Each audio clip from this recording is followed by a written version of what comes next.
So welcome to Dana and Ronan from Point Five Brewing, located in Woburn, Massachusetts. My own stomping grounds, right in my backyard where I grew up.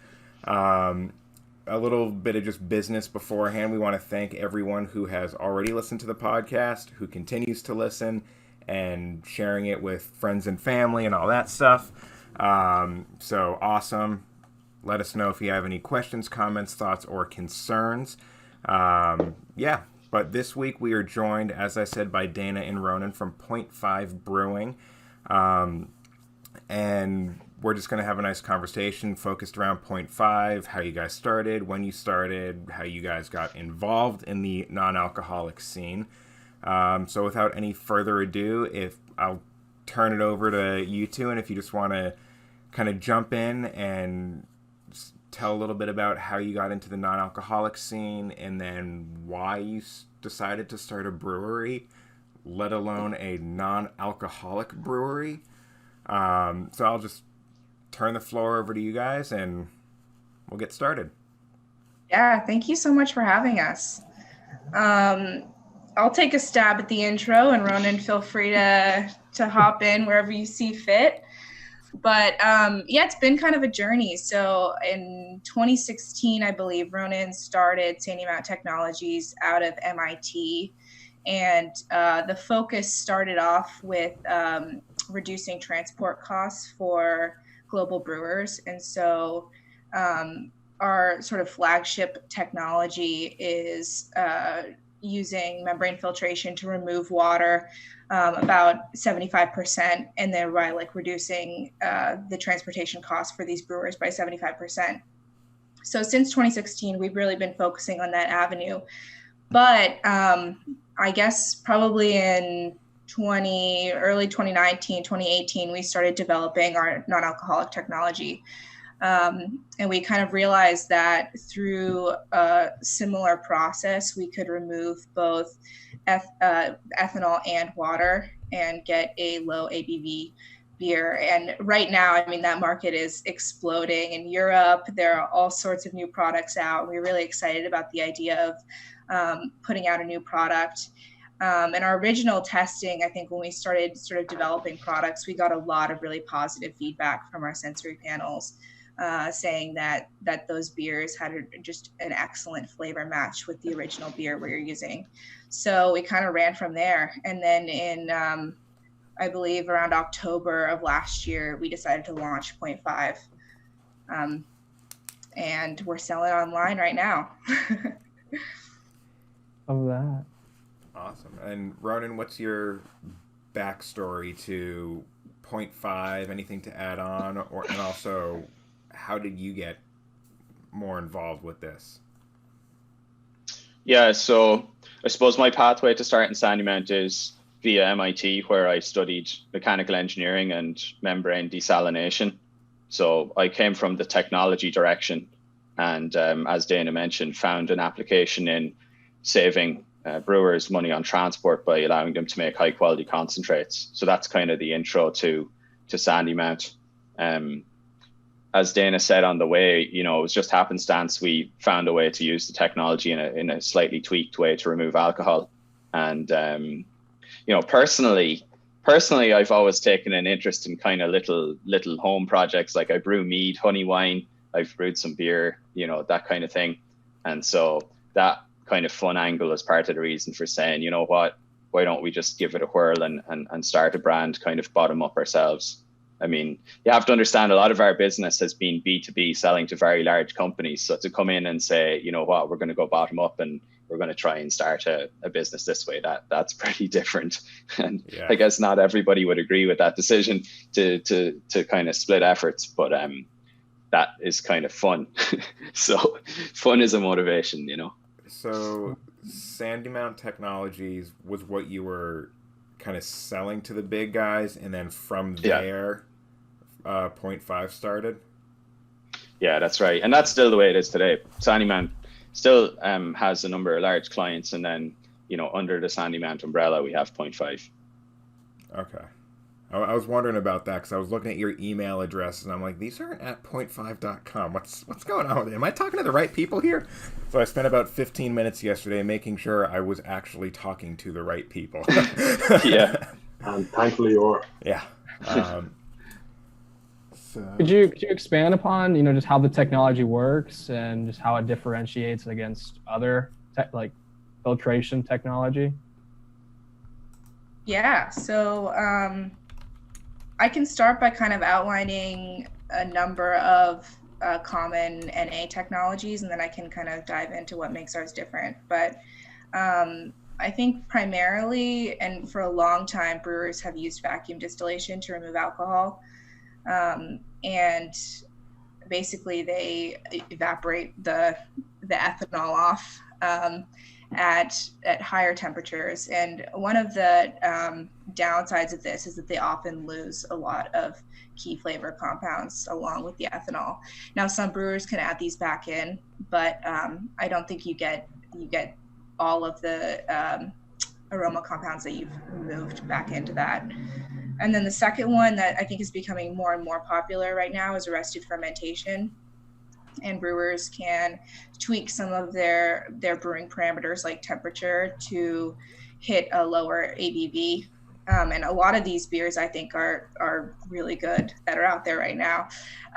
But sometimes you can not quite get the full flavor profile of a beer that's brewed to a regular ABV.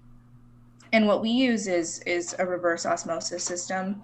And so we put in a regular beer, 5 to 8%, and we can remove that ethanol while keeping in these like key flavor compounds because our membranes are very selective. And then we also have an added benefit that our system uses less water addition, which is great for retaining the flavor of the original beer.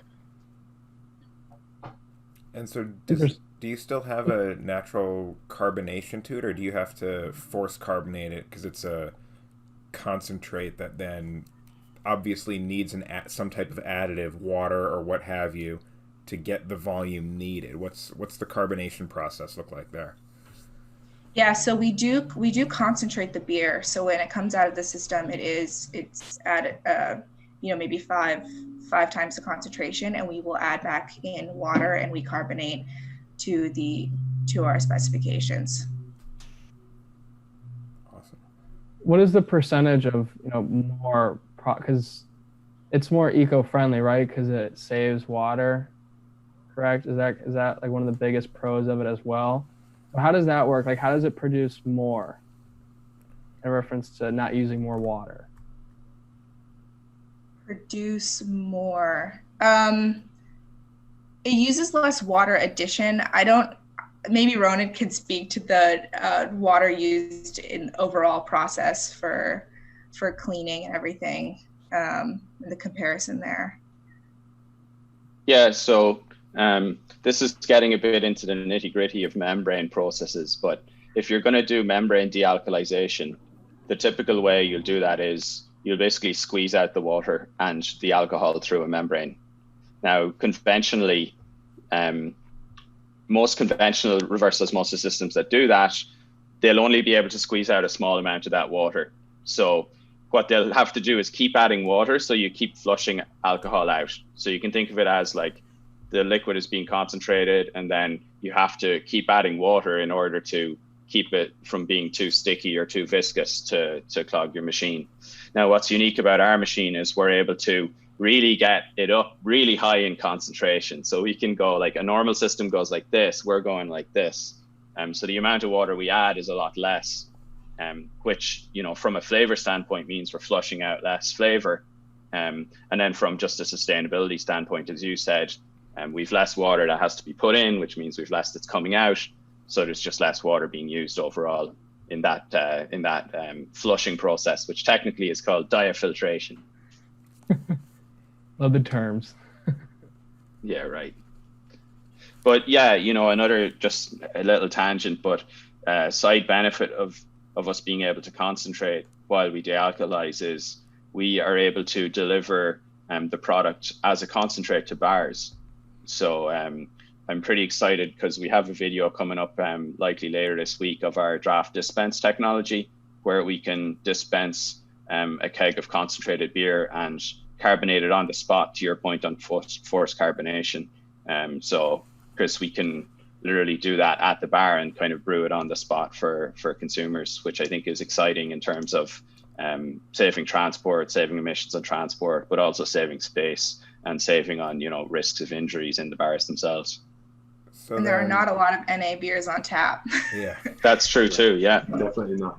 So does that mean where like a normal keg has like X amount of pints, does that mean your concentrated kegs can actually serve more pints than a traditional keg because it's concentrate versus the full beer? So what's the difference between a standard keg of insert regular beer, regular or non-alcohol or non-concentrated beer versus your concentrated kegs? What's the volume differential there? So you're looking at between 5 and 10 times volume. So you're getting a lot. Like we're serving out of 10-liter kegs, which I guess is around 20 pints, and we're pouring about 100 pints from those. Wow, that's not a small number. That's not a small difference. Yeah. And it's obviously a financial incentive as well, is it? Obviously. Yeah, from a number of angles. There's the savings in transport. So like I can lift one of these kegs, it's only 10 kilos. So all along the supply chain are saving money.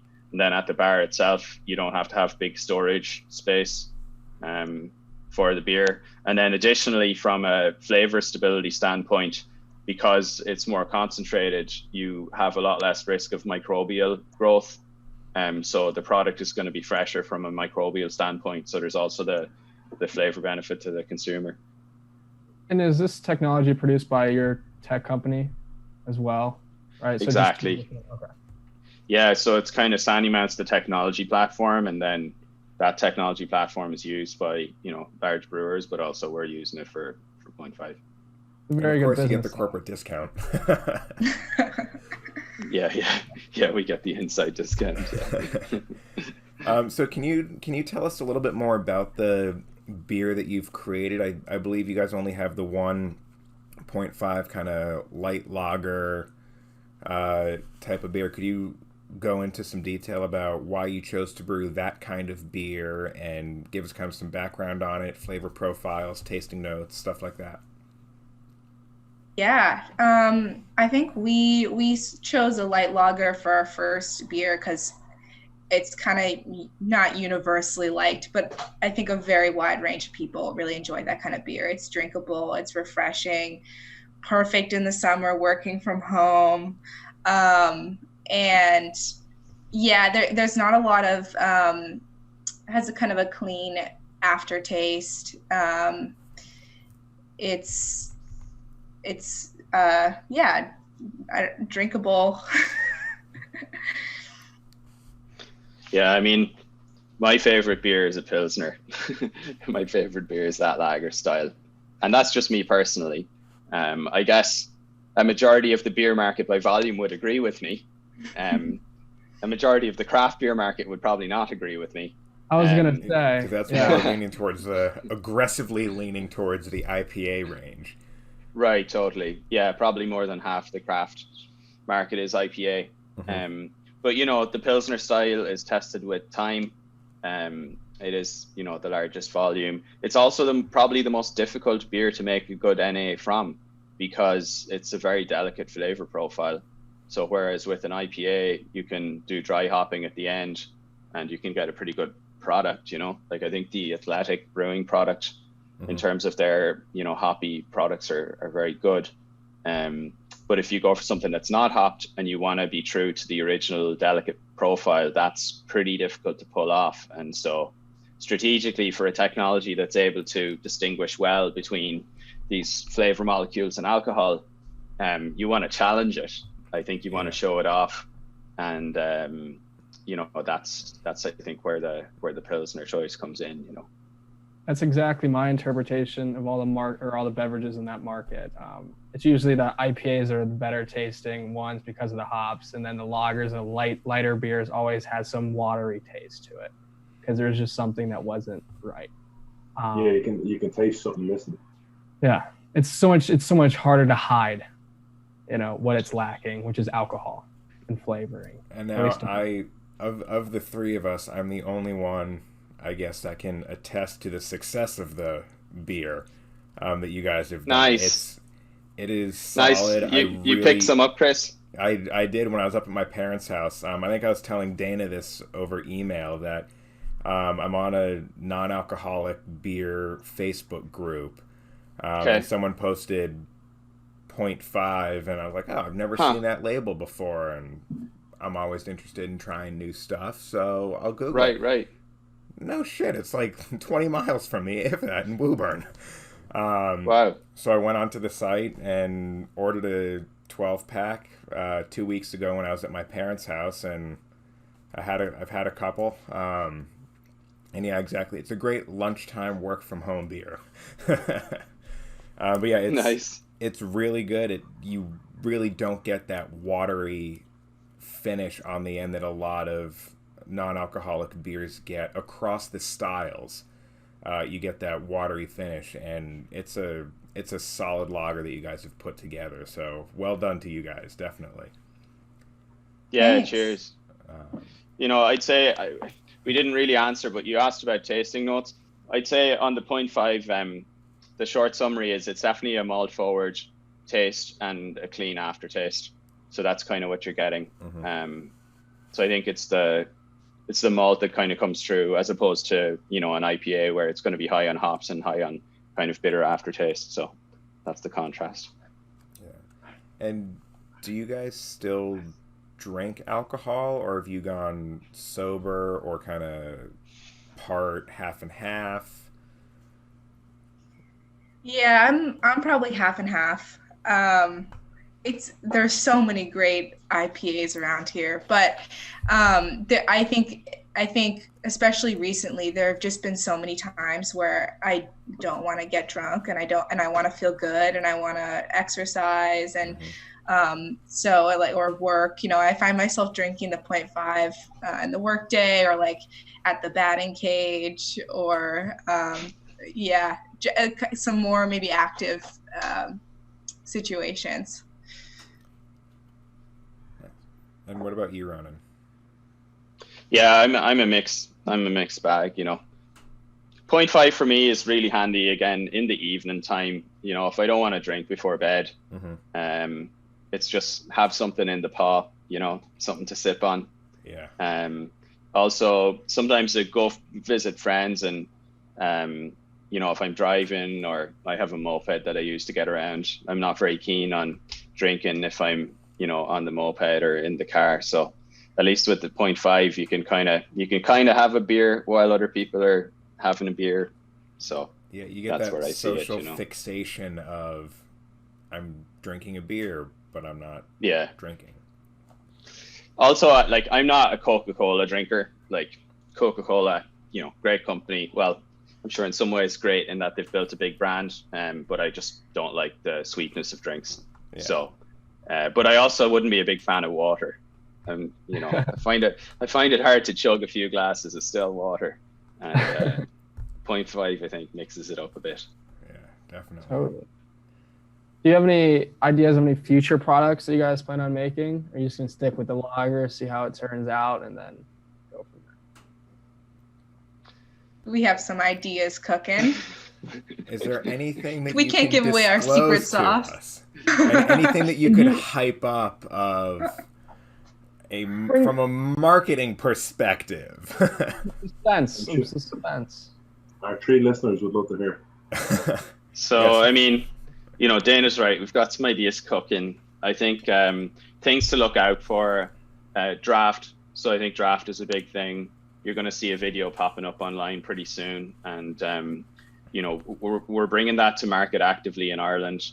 I do hope we'll bring it to market in the US as well. Now, draft, of course, is very venue specific, and where COVID is right now, that's maybe not the right time in the market.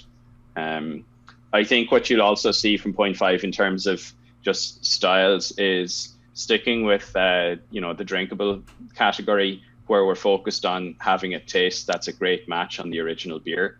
I think that's what we do well. I don't think we're going to try and become, the greatest craft brewer with 8 different IPAs and ales.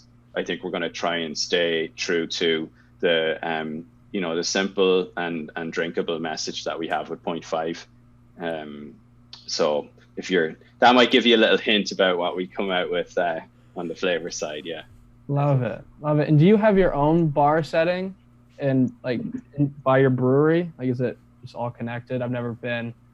Maybe Chris could attest to this, but I tried Dana's to get in, they barred me. Dana's got an office desk. No, we don't have a tap room. No, Okay. We don't. We've got a few office desks, but no. It could be interesting for the future, but right now, Tyler, where things are, I'd say setting up a tap room is probably not top of the priority list. Whereas setting up building our e-commerce businesses. And that's one thing I wanted to talk to you. It's a perfect segue of you just opened in October of last year and you're getting your momentum and then COVID happens.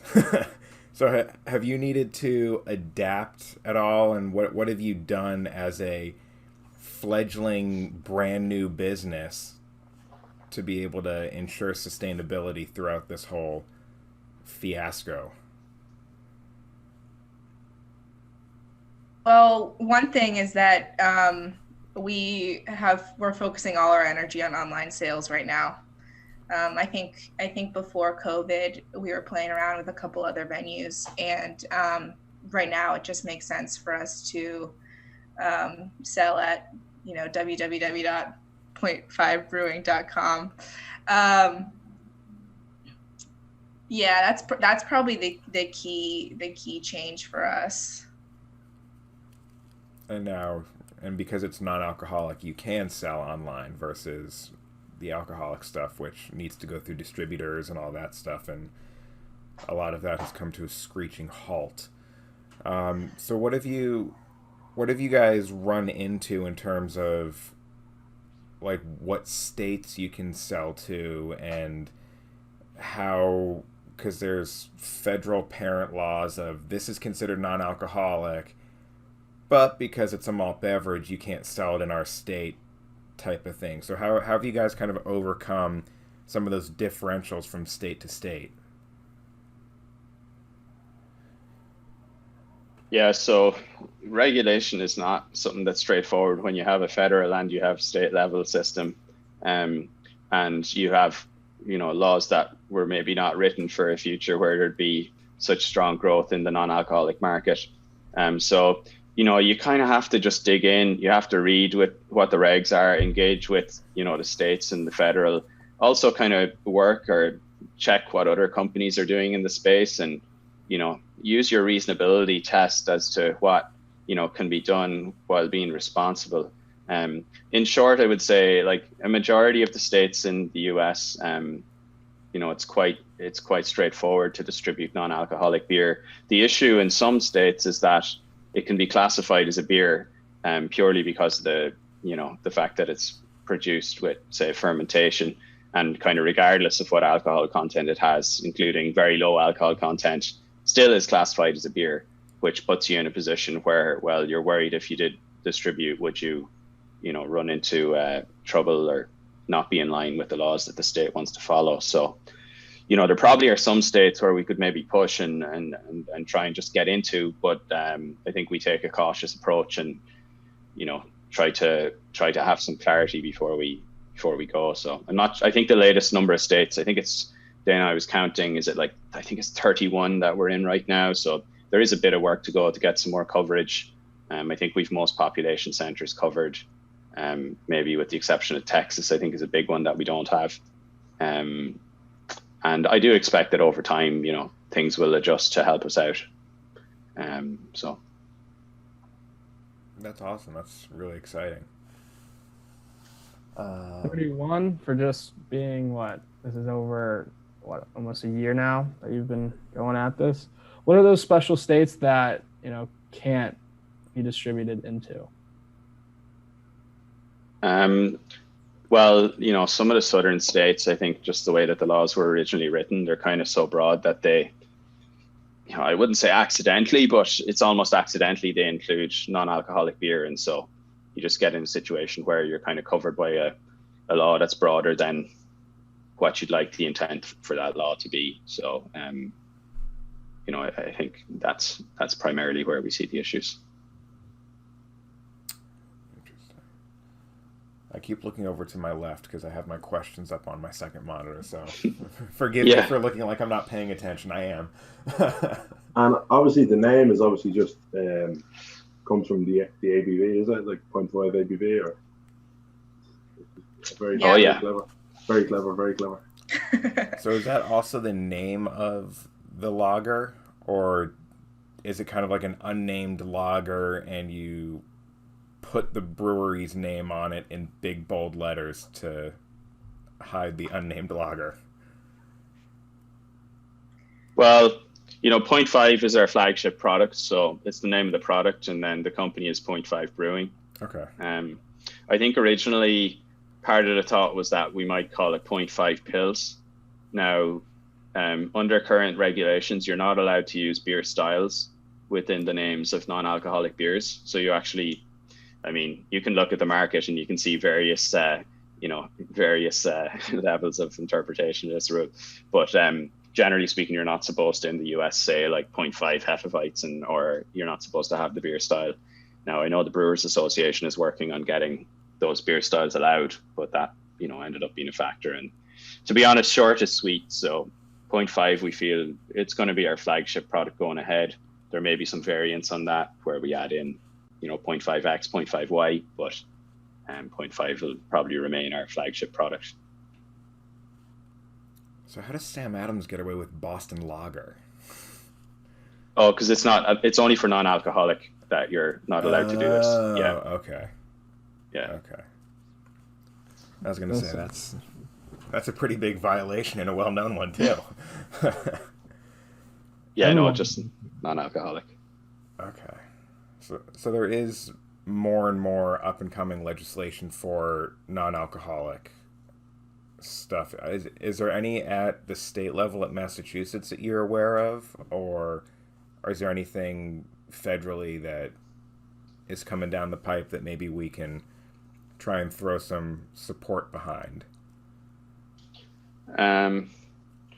So I would say Massachusetts. So I would first of all say a lot of states and even federally, the authorities are quite good to work with and pragmatic and want to help within the limits of obviously having to respect the legislation that's been brought in by the houses and the senates. And just to focus on Massachusetts, I'd say Massachusetts already they're in a position where it's quite straightforward to do non-alcoholic beer in the state.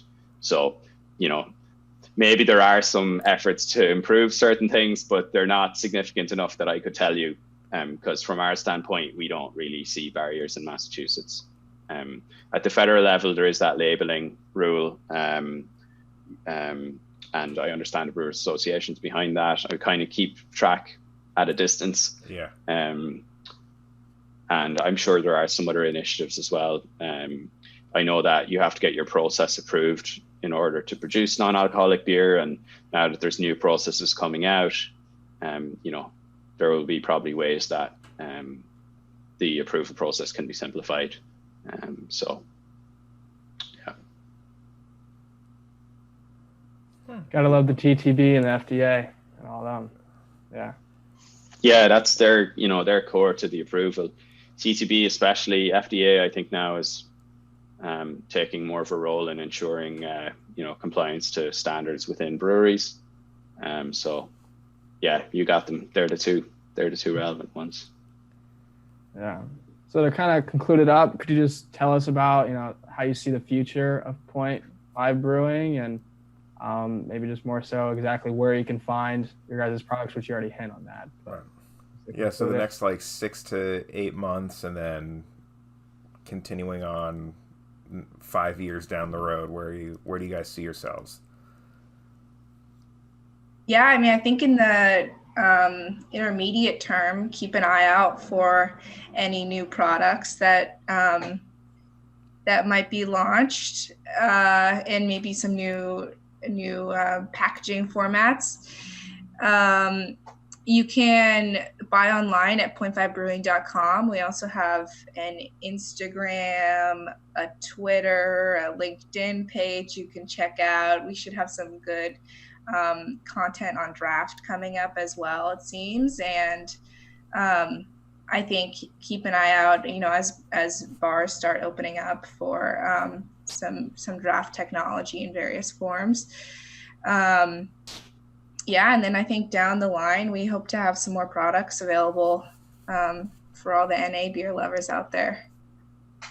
Yeah, and just to piggyback on that, I think one area we see is pretty important for consumers is the shipping experience, as in making it really easy for people not just to order online, but to get into a packaging format that's going to be light, robust, easy to open. The way I see it is that a strong majority of our product is going to be shipped directly online. So that's very different to a typical beer where they're expecting to ship the product to distributors. And so I think that, by making the packaging a lot more specific to consumers and not, making a SKU that's meant for distributors and happening to send it to consumers, I think that can be an area of focus as well, where we can, give people a better experience. And do you think you'll end up going to cans because it would be lighter, or is there not much of a difference?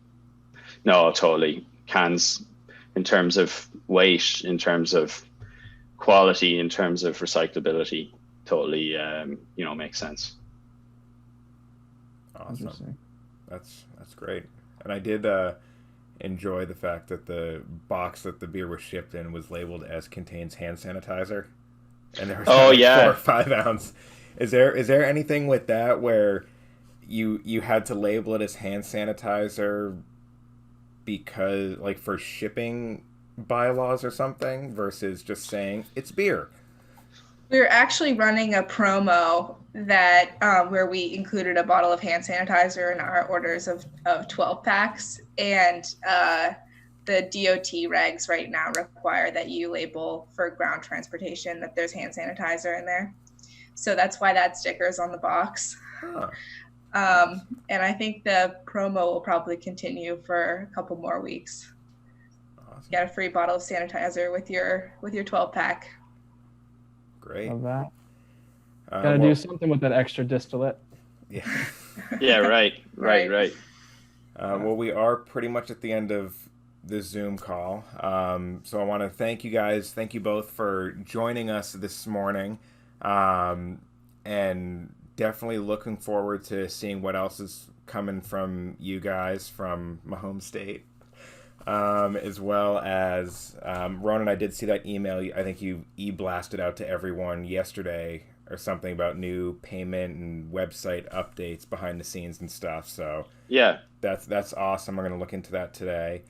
Yeah, that's right. But yeah, sounds like lots of great things are coming. You guys are hitting the ground running, and we look forward to hearing more about what you guys are doing and watching Point Five grow over the next couple of years. Do you mind if we just take a quick photo just for social media? Oh yeah, go for it. Yeah. Cheers. Smile. Less than a minute, Ian. Here we are, guys. That's great. Thank you so much. Yeah, lovely. Thanks for joining us. Thanks. Yeah, guys. tag us so there, much. Ian. I will, of course. Point Five Brewing, lovely. Have a great Thanks. one. Thanks for Great podcasting. to It's meet been you a all. customer, Chris. Yeah, Bye. cheers, folks. Thanks, everyone.